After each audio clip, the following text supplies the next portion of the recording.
Bismillahirrahmanirrahim. Assalamualaikum warahmatullahi wabarakatuh. Selamat pagi anak-anakku sekalian. Semoga senantiasa kita dalam keadaan sehat walafiat, dan semoga senantiasa kita mendapatkan perlindungan dari Allah Subhanahu wa taala sehingga kita mampu melaksanakan kegiatan pembelajaran pada kesempatan pagi kali ini. Baiklah anak-anakku sekalian, pada pertemuan kali ini kita masuk ke bab 9 ya, masuk ke bab 9 itu tentang mengasah pribadi yang unggul dengan tata krama santun dan malu. Mengasah pribadi yang unggul dengan tata krama santun dan malu. Coba perhatikan di sini ada beberapa gambar ya. Pertama, seorang anak atau seorang siswa sedang mengerjakan ulangan ya. Kemudian selanjutnya bagaimana seorang siswa memberikan salam kepada gurunya, dan juga ada sebuah busana ya, busana yang harus digunakan oleh seorang muslimah.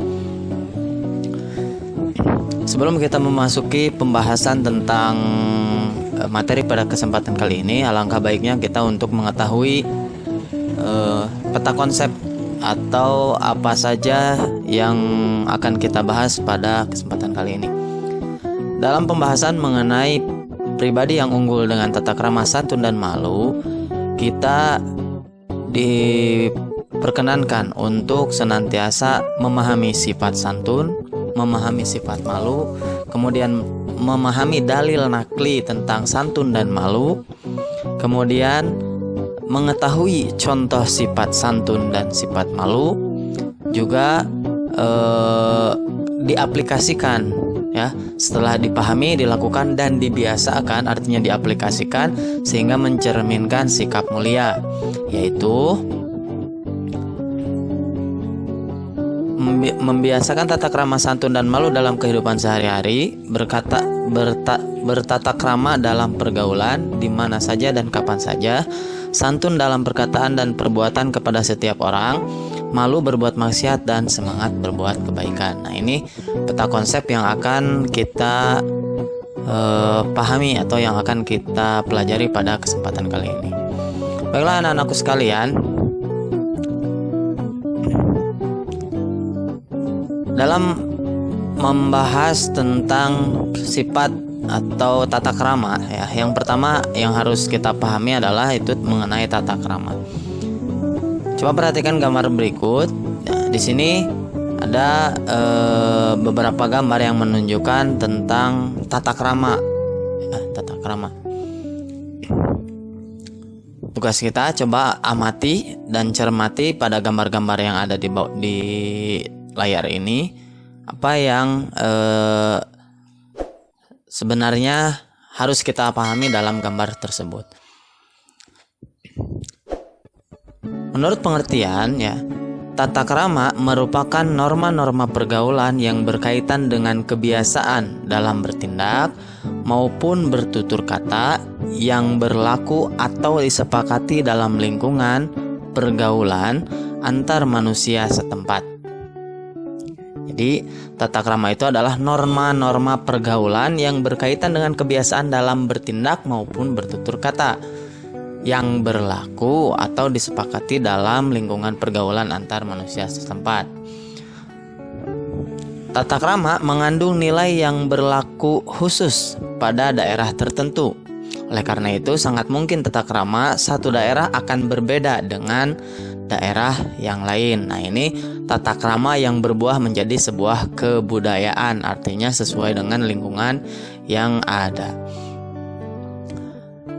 Melalui tata krama dimaksudkan agar seluruh lapisan anggota masyarakat akan merasa nyaman. Dengan tata krama, orang yang lebih muda dapat menghargai yang lebih tua.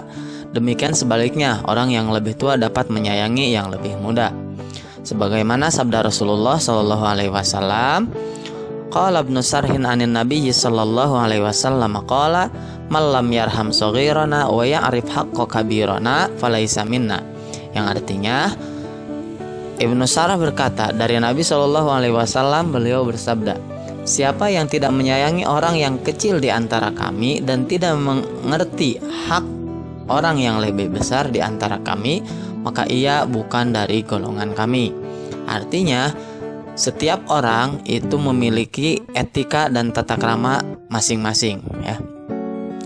Dalam kehidupan sehari-hari, tata krama itu juga disebut dengan kata etika, ya. Etika yang memiliki makna yang sama dengan tata krama, artinya norma-norma atau nilai moral, juga kaidah-kaidah dan ukuran-ukuran bagi tingkah laku manusia yang baik. Etika adalah aturan perilaku, adat kebiasaan manusia dalam pergaulan antar sesama. Jadi yang namanya etika dan tata krama itu pada dasarnya sama, ya. Dalam agama itu sering juga disebut dengan akhlak. Nah, dalam bertata krama atau beretika atau berakhlak itu terbagi menjadi beberapa bagian. Di antaranya, yang pertama adalah tata krama dalam berkomunikasi lisan. Ya, tata krama dalam berkomunikasi lisan. Artinya bagaimana cara kita berkomunikasi. Apakah cara kita berkomunikasi menggunakan bahasa yang baik atau tidak? Nah, maka jenis pertama dari tata krama adalah tata krama dalam berkomunikasi lisan. Yang meliputi tata krama dalam berkomunikasi lisan ini adalah yang pertama berbahasa yang baik dan sopan, ya. Kemudian ketika berbicara dengan orang yang lebih tua atau yang dituakan, hendaknya menjaga pandangan mata dengan cara agak sedikit ditundukkan. Nah, ini etika berbicara. Jadi ketika kita berhadapan dengan orang yang lebih dewasa, maka hendaknya lebih menundukkan pandangan, ya. Kemudian selanjutnya, di beberapa daerah berlaku ketentuan tidak boleh memposisikan diri lebih tinggi dari lawan bicara. Artinya ini kalau di dalam agama atau di dalam Islam itu disebut dengan tawadu. Artinya merasa lebih rendah daripada orang yang ada di hadapan kita, ya. Itu yang disebut dengan tawadu. Kemudian selanjutnya memperhatikan dan mengarahkan pandangan kepada lawan bicara dengan sopan. Selanjutnya tidak mendominasi pembicaraan. Kemudian tidak memotong pembicaraan lawan pembicara. Selanjutnya tidak berbicara sambil berkacak pinggang atau menunjuk-nunjuk ke arah lawan bicara. Ketika dalam posisi bertiga, tidak berbicara dengan bahasa yang tidak dimengerti oleh salah satu orang dari mereka. Nah, sehingga apabila terjadi seperti demikian, itu akan muncul suudzon atau berburuk sangka, ya. Kemudian selanjutnya menghindari bergurau yang berlebihan atau tertawa terbahak-bahak. Ketika memulai berbicara dengan alat komunikasi, maka yang pertama harus dilakukan adalah ucapkan salam, mengenalkan diri, dan memastikan bahwa lawan bicara adalah orang yang kita maksud. Ini ketika menggunakan alat komunikasi. Kemudian selanjutnya, jenis tata krama yang kedua adalah tata krama berkomunikasi di media sosial. Ya. Sama halnya ketika berkomunikasi di dunia nyata, berkomunikasi di dunia maya pun harus mengedepankan sopan santun dan tata krama. Ya, khususnya jika kita berkomunikasi dengan orang-orang lain di jejaring sosial, tata krama dalam hal apapun harus tetap diutamakan. Seperti ketika kita memasang status, ya, maka gunakanlah bahasa-bahasa yang baik. Jangan ada istilah bahasa mengejek ataupun menyinggung perasaan orang lain. Kemudian jenis selanjutnya adalah tata krama atau akhlak dalam bersikap. Tata krama dalam bersikap juga sangat penting untuk diterapkan dalam kehidupan sehari-hari. Bersikap menyangkut tata cara menggunakan dan memposisikan bagian-bagian tubuh kita saat berinteraksi dengan orang lain.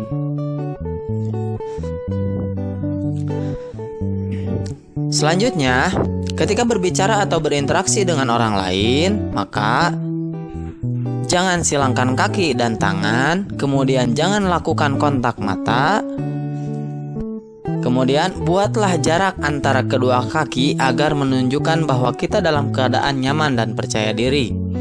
Selanjutnya posisikan bahu dalam keadaan santai, ya, jangan tegang.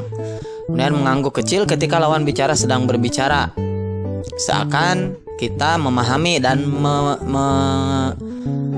memperhatikan apa yang sedang dibicarakan. Kemudian selanjutnya tampakkan muka berseri, artinya tersenyum atau tertawa pada situasi dan kondisi yang tepat. Ini yang perlu digarisbawahi adalah tertawa pada situasi dan kondisi yang tepat. Jangan sampai kita mentertawakan pada situasi dan kondisi yang salah sehingga menimbulkan lawan bicara kita merasa tersinggung, ya. Demikian selanjutnya adalah tata krama dalam berpakaian. Tata krama dalam berpakaian itu menunjukkan bahwa seseorang yang berakhlak atau seorang yang beretika atau seseorang juga yang bertata krama harus memperhatikan bagaimana cara dia berpakaian atau cara dia menggunakan sesuatu, ya, baik itu baju, celana ataupun kerudung dan lain-lain, itu semua ada etika dan tata kramanya. Allah Subhanahu wa taala berfirman dalam Quran surat Al-A'raf ayat 26 yang berbunyi, A'udzubillahi minasyaitonirrajim, Bismillahirrahmanirrahim. Ya bani Adam qad anzalna 'alaikum libasa yuwari sawatikum warisha wa libasut taqwa dzalika khair dzalika min ayatillahi la'allahum yadhakkarun. Wahai anak cucu Adam, sesungguhnya kami telah menyediakan pakaian untuk menutupi auratmu dan untuk perhiasan bagimu, tetapi pakaian takwa itulah yang lebih baik. Demikianlah sebagian tanda-tanda kekuasaan Allah. Mudah-mudahan mereka ingat. Quran surat Al-A'raf ayat 26. Aurat merupakan bagian tubuh yang harus tertutup sehingga terjaga dari pandangan orang lain. Aurat laki-laki dewasa adalah antara pusat dan lutut. Aurat perempuan adalah seluruh tubuh kecuali muka dan telapak tangan. Artinya, ketika kita berpakaian, yang harus menjadi patokan pertama adalah bahwa fungsi dari pakaian itu adalah satrul aurat, artinya menutup aurat. Sebagaimana dikatakan tadi bahwa aurat seorang laki-laki dewasa itu antara pusat dan lutut, ya. Sedangkan aurat untuk perempuan itu seluruh tubuh, ya, seluruh tubuh kecuali muka dan telapak tangan. Artinya untuk orang yang dewasa, khususnya untuk perempuan, tidak diperkenankan dan tidak dibolehkan atau diharamkan membuka auratnya. Sebagaimana dikatakan, satu helai kamu memperlihatkan auratmu, khususnya rambutmu, ke orang yang bukan mahrammu, maka satu langkah kamu mendorong ayahmu menuju neraka. Maka sangat diperhatikan, ya, khususnya untuk perempuan. Tata krama dalam berpakaian merupakan cara berpakaian yang sesuai dengan aturan yang berlaku di masyarakat. Nah, ini sebenarnya bukan hanya yang perlu diperhatikan di lingkungan masyarakat saja, karena lingkungan masyarakat itu pasti berbeda-beda sesuai dengan adat dan kebudayaan masing-masing. Pada dasarnya untuk seorang muslim itu harus memperhatikan sesuai dengan syariat yang berlaku, ya, sesuai syariat yang berlaku. Di antara yang harus kita perhatikan dalam berpakaian, di antaranya adalah yang pertama, membuat seseorang disegani, dihormati, disenangi, bahkan dicintai oleh orang lain. Nah, di sini ada manfaat ketika seseorang melakukan atau ketika seseorang berpakaian yang sesuai syariat, ya. Akibatnya itu yang pertama adalah membuat seseorang disegani, dihormati, disenangi, bahkan dicintai. Kemudian selanjutnya menjalin hubungan baik dengan orang lain. Kemudian selanjutnya meningkatkan kepercayaan diri dalam setiap situasi. Yang selanjutnya, menciptakan suasana yang nyaman dalam berbagai situasi, baik itu lingkungan keluarga, pergaulan, maupun tempat di mana Anda belajar atau bekerja. Kemudian selanjutnya, dapat meningkatkan karir seseorang. Nah, ini meski hanya dalam bertata krama, artinya ketika kita memperhatikan tata krama, baik itu berbicara, berperilaku, ataupun berpakaian, maka yang akan kita dapatkan adalah mendapatkan perhatian lebih dari orang lain dengan image yang baik, ya. Dengan image yang baik, jangan sampai mendapatkan perhatian dari orang lain dengan image yang buruk. Demikian untuk pembahasan kali ini. Untuk selanjutnya akan dilanjut di video berikutnya, yaitu tentang santun dan malu, masih di bab 9 ya. Masih di bab 9. Jadi untuk pembahasan selanjutnya itu tentang santun dan malu. Demikian yang bisa Bapak sampaikan, kurang lebihnya mohon dimaafkan. Akhirul kalam. Assalamualaikum warahmatullahi wabarakatuh.